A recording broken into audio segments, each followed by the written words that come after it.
Manikandan sir வணக்கம். Manikandan sir, நீங்க நேற்று திமுக மற்றும் அதனுடைய கூட்டணி கட்சி தலைவர்கள் எல்லாம் பங்கேற்ற ஆர்ப்பாட்டம், அதுல அவங்க பேசினதெல்லாம் நீங்க கேட்டிருப்பீங்கன்னு நினைக்கிறேன்.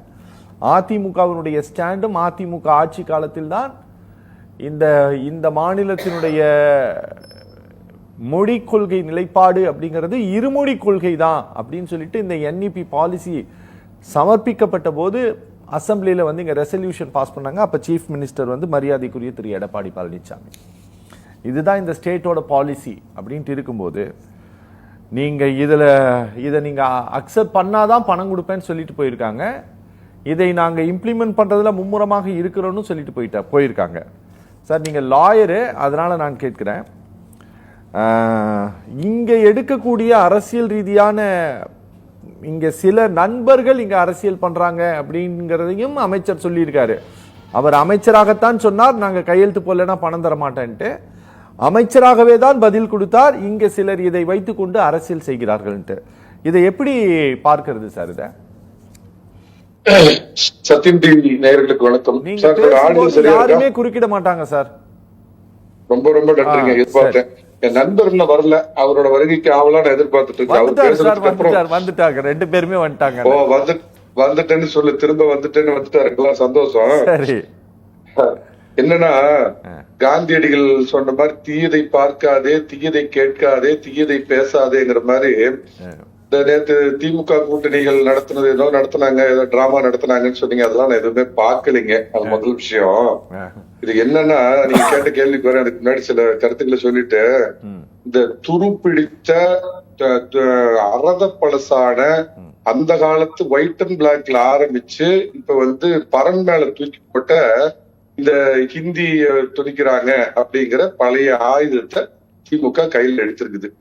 இது என்ன அப்படின்னு பாத்தீங்கன்னா, 2021 சட்டமன்ற தேர்தல்ல நீட் பிண அரசியல், 2026க்கு மும்மொழி அப்படின்னு இப்ப ஒரு ட்ரையல் விட்டு பாக்குறாங்க.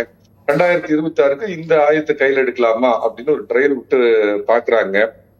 அதாவது அதுலயும் ஒரு விஷயம் பாத்தீங்கன்னா, இத்தனை நாள் என்ன இவங்க கூப்பாடு போடுவாங்கன்னா, ஹிந்தி திணிப்பு, ஹிந்தி எதிர்ப்புப்பாங்க. இப்பதான் முறையா மும்மொழி கொள்கை எதிர்ப்பு அப்படின்னு சொல்லி இவங்க வந்திருக்கிறாங்க.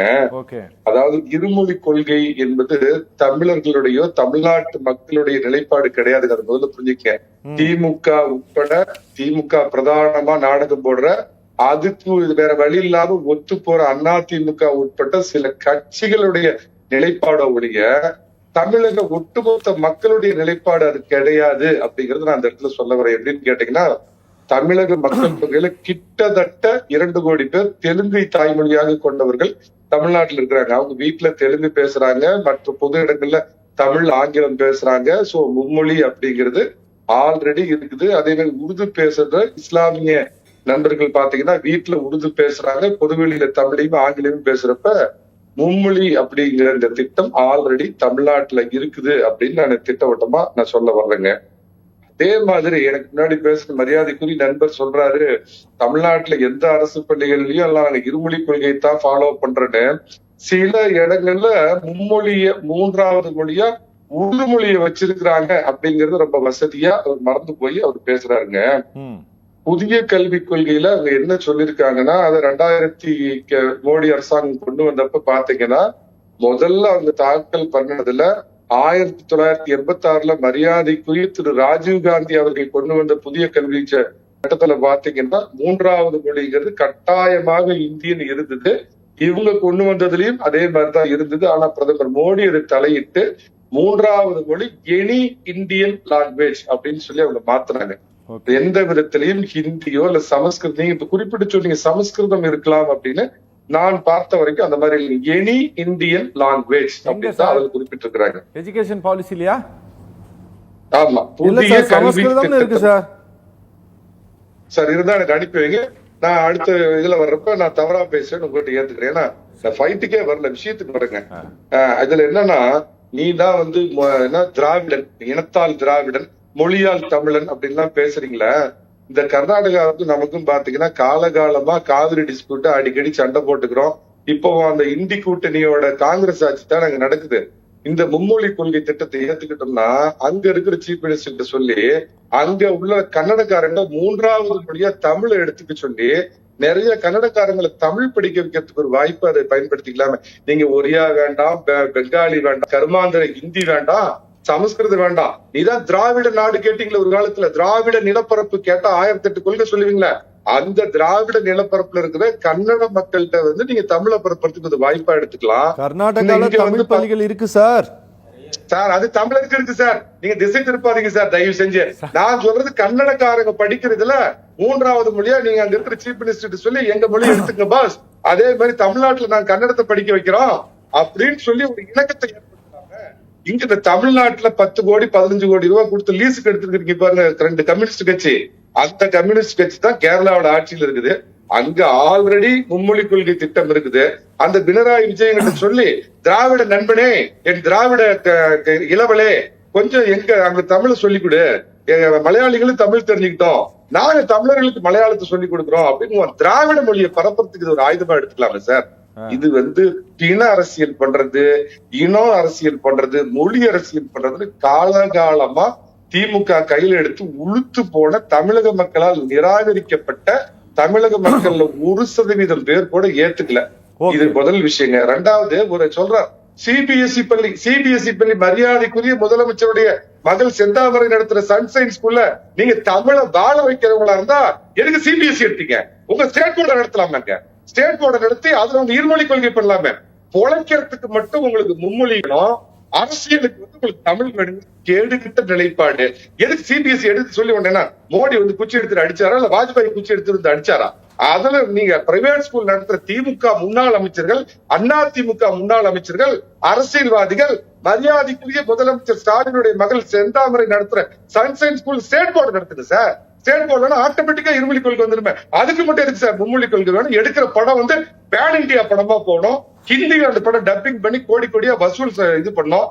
ஆனா வசதி வாய்ப்பு சாதாரண தமிழ்நாட்டில் இருக்கிற தமிழக மக்கள் மாணாக்கர்கள் பாத்தீங்கன்னா மொழியை படிக்க கூடாதுன்னு ஏமாற்று அரசியல், கேவலமான அரசியல். இது எந்த காலத்துல இருக்குறீங்க? இத மக்கள் புரிஞ்சுக்குவாங்க. இத கையில் எடுத்தாலே போதும், திமுக கமுந்து தானா இருக்குன்னு தெரியாம போயிருங்க. ஒன்னே ஒண்ணு இறுதியா முதல் ரவுண்ட்ல கேட்டுறேன். பாண்டிச்சேரியில பல ஆண்டு காலமா நவோதயா பள்ளி இருக்குது. இதே மும்மொழி திட்டம் ஹிந்தி கம்பல்சரி அப்படிங்கிறது இருக்குது. என்ன பாண்டிச்சேரியில தமிழ் அழிஞ்சு போச்சா? இல்ல கேரளாவில மும்மொழி இருக்குது அழிஞ்சு போச்சா? ஆவுனா மோடி தும்முனா கூட மோடி மேல குற்றம் சொல்ற மம்தா பானர்ஜி மும்மொழி கொள்கை திட்டத்தை எதுக்குறாங்களா? இல்ல 10 கோடி 15 கோடிக்கு இவங்க லீஸுக்கு எடுத்து வச்சிருக்காங்களா? அந்த கம்யூனிஸ்ட் ஆட்சியில இருக்கிற கேரளாவில் இது பண்றாங்களா? அங்க இல்லாததெல்லாம் சொல்லி இப்ப ஜெயிலுக்கு போக காத்துட்டு இருந்து தோத்து போய் ஒருத்தர் இருக்கிறார் கேஜ்ரிவால், அவரு என்ன மும்மொழி கொள்கையை எதுக்குறாரா? இந்த தமிழ்நாட்டுல பாத்தீங்கன்னா இதோட தலையெழுத்து என்னன்னு கேட்டீங்கன்னா, புதிய கல்விக் கொள்கையா எங்களுக்கு வேண்டாம், புதிய வேளாண் சட்டம் வேண்டாம், புதிய மோட்டார் வாகன சட்டம் வேண்டாம், ஒரே நாடு ஒரே தேர்தல் வேண்டாம், ஒரே ரேஷன் கார்டு வேண்டாம், நீட் வேண்டாம், என்ஆர்சி வேண்டாம், கவர்னர் வேண்டாம், ஹிந்தி வேண்டாம், இந்தியா வேண்டாம் போனா. இதுதான் இந்த நிலைப்பாடு. இவங்களுக்கு என்னன்னா மொழி பரவி இந்தியாங்கிறது ஒரு நாடுங்கிற எண்ணம் எல்லாத்துக்கும் ஏற்பட்டுருச்சுன்னா இவங்க அடிப்படைக்கே ஆபத்து. பிராந்தியம் பேசணும், தமிழா இன உணர்வு கொள், மொட்டையால் அடித்த பிண்டமே சோற்றால் அடித்த பிண்டமே சொல்லி பிண அரசியல் பண்ற திமுக நிலைப்பாடு வெளுத்து போயிடும். ஓகே சார், ஓகே பேசலாம் சார். பாப்புலேஷன் அடிப்படையில ஒரு உதாரணத்துக்கு நான் சொல்றேன், நீங்க உடனே நான் பிரிவினை பேசுறேன்னு சொல்லிடாதீங்க. பாப்புலேஷன் அடிப்படையில நாம தமிழ்நாட்டை ஒரு தனி நாடாக ஒருவேளை கருதுகிறோம் அப்படின்னா, ஹையர் எஜுகேஷனுடைய தமிழ்நாட்டினுடைய குறியீடு அளவு எவ்வளவு அவங்க அச்சீவ் பண்ணியிருக்காங்க அப்படின்னா, உலகத்திலே எந்த நாடுமே கிடையாது. அமெரிக்கா கிடையாது, ஆஸ்திரேலியா கிடையாது, கனடா கிடையாது. ஹையர் எஜுகேஷன்ல அவ்வளவு உயரத்தை இந்த அரசு எட்டி இருக்கிறது. ஒரு 54% எட்டி இருக்கிறது. நீங்க நியூ எஜுகேஷன் பாலிசி நிர்ணயித்திருக்கக்கூடிய இந்த 2050 அந்த இலக்கு அவங்க ஒரு குறிப்பிட்ட காலம் வச்சிருக்கிறாங்க. அந்த இலக்கு அப்படிங்கிறது இன்னைக்கு அகில இந்திய அளவிலான ஹையர் எஜுகேஷனுடைய சதவிகிதம் அப்படிங்கிறது 24% தான். ஆனா நாம் அடைஞ்சிருக்கிறது அதை விட இன்னொரு மடங்கு அடைந்திருக்கிறோம். அது இந்த ஸ்டேட் வைத்திருக்கக்கூடிய அதே இருமொழி கொள்கையால தான் நிகழ்ந்தது. அதனால எங்களுக்கு இது வேணாம் அப்படின்ட்டு இந்த மாநில அரசு சொல்வதில் என்ன தவறு இருக்குதுன்னு நினைக்கிறீங்க? அரவிந்தாட்சன் கொஞ்சம் குறுக்கீடு இல்லாம கேட்டுக்குங்க. நீங்க சொன்ன புள்ளி விவரம் எதுல வந்ததுன்னு இந்த நிகழ்ச்சி முடிஞ்சதுக்கு அப்புறம் நான் பேசுனதுக்கு அப்புறம் வெளியிடுங்க, நானும் அதை தெரிஞ்சுக்கிறேன். ஒருவேளை நீங்கள் சொல்லும் அந்த புள்ளி விவர கூற்று உண்மையானால் குடிக்க சொல்லி கொடுக்காம அத்தனை தமிழனுக்கும் படிக்க சொல்லி கொடுத்த கர்ம வீரர் காமராஜரும் அதற்கு பின்னாடி வந்து புரட்சி தலைவர் எம்ஜிஆர் காலத்துல தொடங்கப்பட்ட கல்வி நிறுவனங்களும் தான் இதுக்கு காரணமா ஒழிய இதுக்கு வந்து திமுக எந்த விதத்திலையும் சொந்தம் கொண்டாட முடியாது. தமிழக மாணவர்களின் எதிர்காலத்தை கருதி சமரசம் இல்லாமல் பேசிய சமரசம் ஐயா, உங்களை தலை வணங்குகிறேன். 100 ஆண்டு காலம் வாழ்க, நோய் நொடி இல்லாமல் வாழ்க. அடுத்த நாட்டுல போய் கள்ள குடியேறினா, திருட்டுத்தனமா போய் குடியேறினீங்கன்னா அவன் நாட்டு சட்டப்படி அவன் கைக்கு விலங்கு போடுவான், காலுக்கு விலங்கு போடுவான். சிங்கப்பூர்ல வந்து இல்லீகல் இமிகிரண்ட்ஸுக்கு வந்து ரோத்தாடி கொடுப்பான், நல்லா பின்னாடி திருப்பி நல்லா பழுக்க பழுக்க காய்ச்சுவான். முஸ்லிம் நாடான மலேசியாவில பாத்தீங்கன்னா பழுக்க பழுக்க காய்ச்சுவான். அதனால இன்னொரு நாட்டுல போய் திருட்டுத்தனமா குடியேறினா அவன் அப்படித்தான் நடத்துவாங்க. அதை முதல்ல புரிஞ்சுக்கங்க. தமிழ்நாடு கொலம்பியாவில் அவர் பேசும்போது நடந்த பொழுது என் நாட்டு மக்களை நான் விமானம் அனுப்பின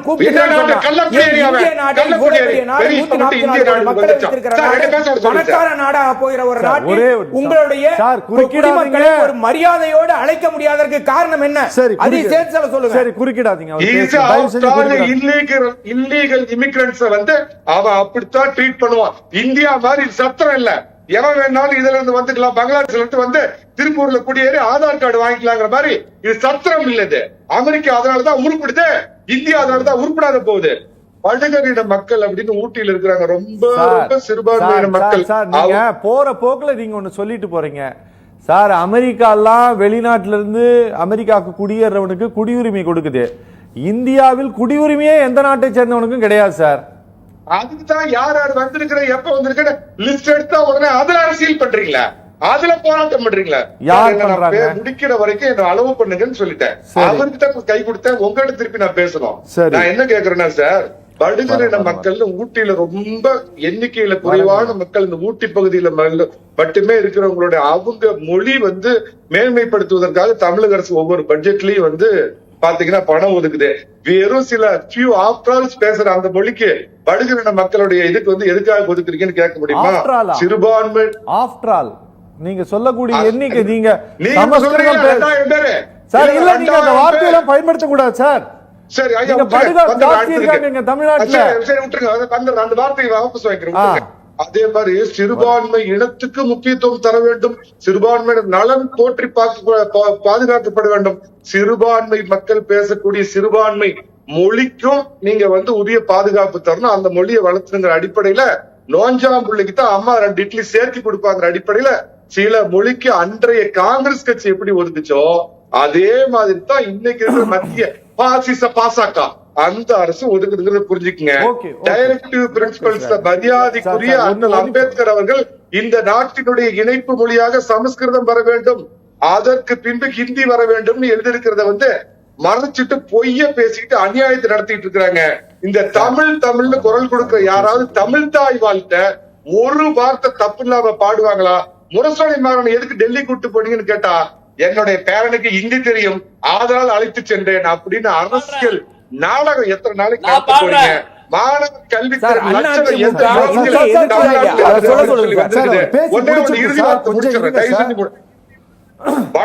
வடநாட்டு ஹிந்திக்காரன் தேர்தல் வகுப்பாளர், வடநாட்டு ஹிந்திக்காரன் தேர்தல் வகுப்பாளர், வடநாட்டு ஹிந்திக்காரன் தலைமைச் செயலர், டிஜிபி, பிராமண டாக்டர், பிராமண வக்கீல், பிராமண ஆடிட்டர். ஆனா பேசுறது பிராமண திவேசம், ஹிந்தி திவேசம். திமுகவுடைய சாவும், இந்த தமிழ்நாடு சாவும் திமுக.